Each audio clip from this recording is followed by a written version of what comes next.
اصحاب کہف 900 سال سوئے رہے، جب جگائے گئے تو ان کا مطالبہ خوراک کا تھا۔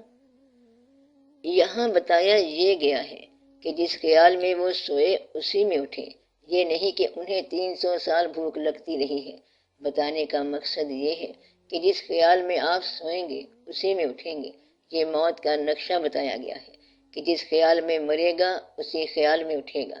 اس لیے کہتے ہیں کہ مرتے وقت خیال درست ہونا چاہیے، کہیں ایسا نہ ہو کہ مرتے وقت آپ 1 2 3 ہی گنتے جاؤ۔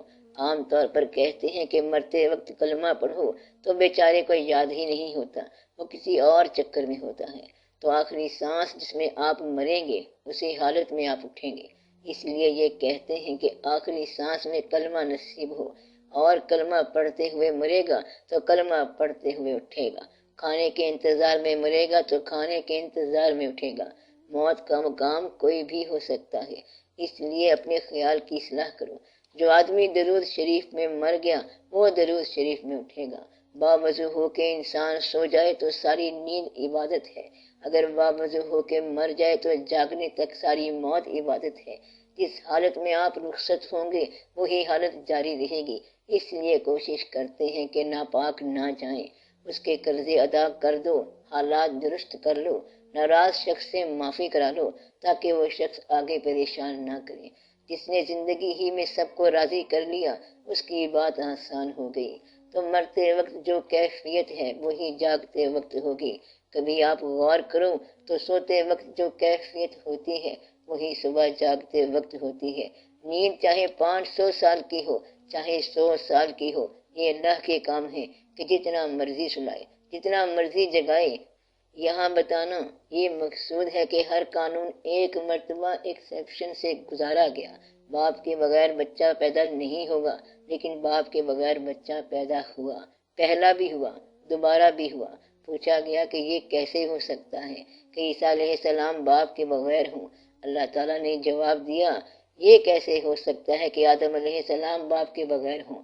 مدعا یہ ہے کہ قانون ہے کہ بچہ باپ کے بغیر نہیں ہونا، اور قانون خود توڑا۔ پھر اللہ تعالیٰ نے کہا کہ جب تک کماؤ گے نہیں تمہیں کھانا نہیں ملے گا۔ کمائے بغیر کھانا ابتدا میں خود کھلایا اس نے، بچہ پیدا ہوا خود بخود کھلایا اس نے۔ ہر قانون خود ہی توڑا فطرت نے۔ جو بھی قانون ہے ایک بار اس نے مستثنا کر کے دکھایا۔ بارش ہوگی تو فصل اگے گی، بارش کے بغیر بھی اگا، محنت کے بغیر بھی ہوگا۔ نیکی کرو گے تو بخشے جاؤ گے، اور بعض اوقات بد کو بخش دیا اس نے۔ کبھی دیکھا آپ نے؟ بیچارہ گمراہ ہو گیا تھا مگر چور کو کتب بنا دیا اس نے۔ موقع ایسا تھا، اطلاع آئی کہ فلاں جگہ کا کتب فوت ہو گیا ہے، جناب جلدی نامزد فرمائیں۔ انہوں نے فرمایا اس وقت تو بندہ ملنا بہت مشکل ہے، یہ جو بیٹھا ہے چوری کے لیے آیا ہے، کیوں نہ اسے نامزد کر دو۔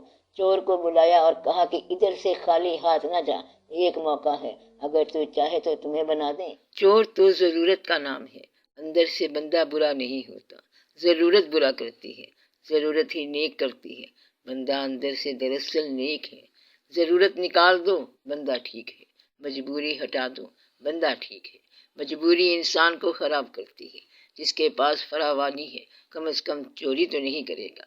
بس آپ کسی کو برا نہ کہا کرو، برائی سے نفرت کرو، برے آدمی سے نہیں، برے سے محبت کے ساتھ پیش آؤ، اس کا عمل خود بخود بدلنا شروع ہو جائے گا، اللہ کی رحمت ہو جائے گی۔ اللہ آپ سب کو سلامت رکھے، سب خیر سے اپنے اپنے گھروں کو جاؤ۔ سب کے لیے دعا ہے، آمین برحمتک یا ارحم الراحمین۔